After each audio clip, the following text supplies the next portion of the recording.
Ya, lanjut saja kita berbincang dengan narasumber. Saya mau ke Mas Ivan. Mas Ivan menyambung pertanyaan saya tadi, bagaimana tanggapan dari Presiden, dari pemerintah, dari KSP sendiri terkait audit dan lain sebagainya, dan juga jangan sampai inisiatif warga ini terbelenggu dengan birokrasi ini, Mas. Ya, sebetulnya kan mekanisme audit itu kan bagian dari mekanisme untuk transparansi, akuntabilitas ya. Saya rasa sebuah sistem itu pasti dibuat untuk tujuan yang baik gitu.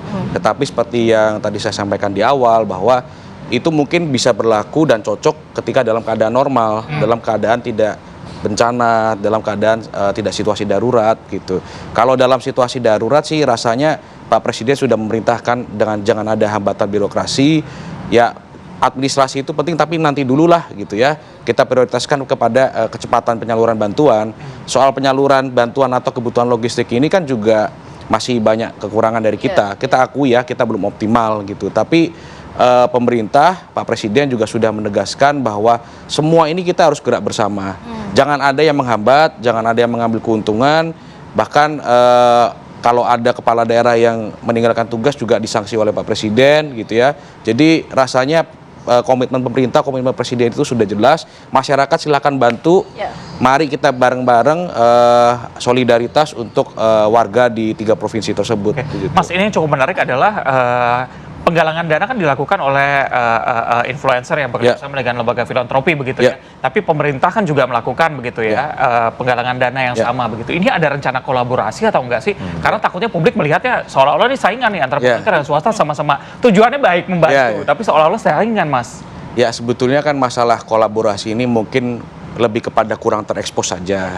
Ya, sebagai contoh misalkan influencer Mas Ferry Irwandi, beliau kan sempat bikin konten dan menyampaikan terima kasih pada aparat TNI Polri dan PNPB karena sudah dibantu untuk menyalurkan, mendistribusikan bantuan. Tadi kan ada visualnya tuh Mas Ferry membagikan bantuan menggunakan helikopter dan segala macam ya. Saya duga itu helikopter milik pemerintah juga ya, dari TNI AU. Jadi kolaborasi ini sudah berjalan sebetulnya, cuman mungkin kurang terekspos karena kan bagi pemerintah saat ini bukan lebih kepada exposure ya, tapi lebih kepada manfaat atau dampak nyata bagi masyarakat gitu. Lalu juga misalkan ambil contoh Mas Willy Salim, itu juga hadir ke lokasi bencana, saya rasa juga pasti minimal atas dasar kontribusi dari pemerintah daerah, minimal ya. Beliau bisa sampai ke lokasi bencana itu minimal dari pemerintah daerah. Minimal lagi juga dibantu amankan oleh personil TNI Polri, amankan gitu kan. Itu hal-hal standar, hal-hal basic yang pasti sudah dilakukan dan sudah terjalin kolaborasinya.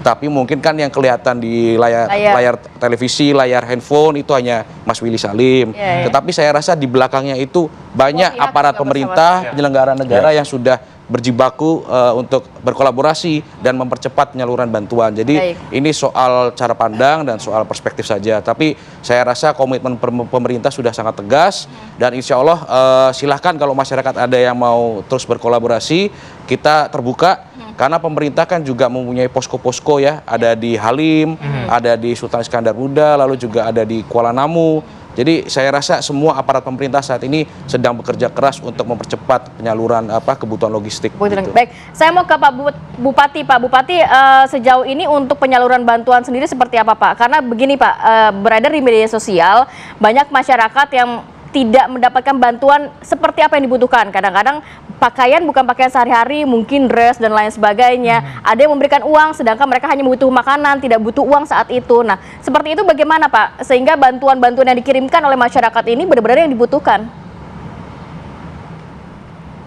Maka kami ada posko utama, sebetulnya kami mengharapkan bantuan itu datang ke posko utama.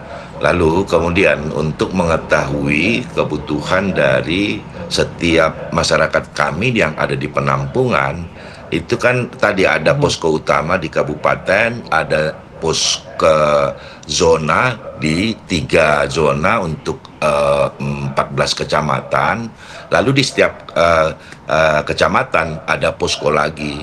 Nah, lalu dari kecamatan kemudian mendata kebutuhan untuk esok dari setiap desa. Nah, itu yang sampai ke posko utama untuk kami persiapkan besoknya itu untuk kita antar. Jadi sebetulnya sudah kemudian by order gitulah ya, karena kita stocking kan di posko utama itu ada. Kalau nggak ada, nah di situ kita kemudian lakukan pengadaan secepatnya, karena tetangga kami kota Sidempuan itu tidak terlalu terdampak dari bencana ini, jadi masih ada, atau mungkin kami bisa pesan ke Kota Medan. Jadi sudah seperti by order ini, Mbak. Kemudian berjenjang dari desa, penampungan, ke posko kecamatan, zona, lalu kemudian ke posko utama. Untuk kemudian permintaan kebutuhan besok itu hari ini kami dapatkan di posko utama, untuk besok pagi kemudian tim kami menuju tempat-tempat secara berjenjang ke kecamatan, dari kecamatan nanti ke penampungan. Begitu, Mbak. Oke, baik. Mas Andika, ini Pak Presiden sudah 2 kali ke sana meninjau langsung dan dijadwalkan hari ini datang kembali begitu ya untuk ketiga kalinya. Apa sih makna kehadiran Presiden di sana? Ya, itu untuk menegaskan bahwa negara hadir. Ya, ini kan selama ini banyak yang di media sosial juga ya mempertanyakan di mana negara dalam momen bencana ini gitu. Secara simbolik saya pikir penting Pak Presiden menegaskan kehadirannya di situ ya. Dan jadi kehadiran Presiden itu penting sekali. Selain secara simbolik menandakan bahwa ada negara di situ, meskipun secara organik perwakilan negara ada di situ, Bupati, Pak Gubernur ada juga di situ. Tetapi dengan kehadiran Presiden ini beda gitu ya. Ini mempercepat barangkali hambatan-hambatan di bawah, koordinasi di bawah yang selama ini tidak tersambung gitu. Dan kita lihat setelah rapat tanggal 7 kemarin, ketika Presiden itu mengumpulkan semua Panglima TNI, Kapolri, Bupati dan sebagainya, itu geraknya agak lebih cepat gitu ya, operasional di bawah. Dan saya pikir itu penting sekali gitu ya Mas ya. Karena memang saya setuju dengan Mas Ivan tadi, dalam kondisi bencana kita harus bedakan ini masa darurat. Jangan sampai orang nolong nunggu SK dulu gitu kan. Orang ingin membantu itu nunggu izin dulu, nunggu SK dulu. Sehingga birokrasi dalam kondisi krisis darurat perlu dikesampingkan gitu. Dan ini penting juga ya, kondisi ini dilembagakan ke depannya Mas Ivan dalam regulasi-regulasi kita. Karena kalau tidak, kebaikan-kebaikan yang spontan seperti ini yang sudah menjadi DNA masyarakat kita, yang secara sosiologi sudah hidup lama di tengah masyarakat kita ini menjadi takut meredup gitu ya, karena kebijakan seolah-olah mengancam kebaikan spontan ini. Sehingga semangat gotong royong, kebaikan spontan di masa darurat itu perlu mendapatkan juga perhatian dalam struktur regulasi kita, Mas Ivan. Kita berharap juga semua pihak yang saat ini juga turun langsung untuk membantu para korban bencana ini dapat juga berkolaborasi dengan pemerintah ya, sehingga penyaluran bantuan ini dapat merata dan juga efektif dan juga tepat sasaran pastinya ya, Zah. Baik, terima kasih banyak Bapak-Bapak, Mas Ivan, kemudian juga Mas Andika dan juga Pak Bupati sudah berbagi informasi pada pagi hari ini. Sehat selalu. Assalamualaikum.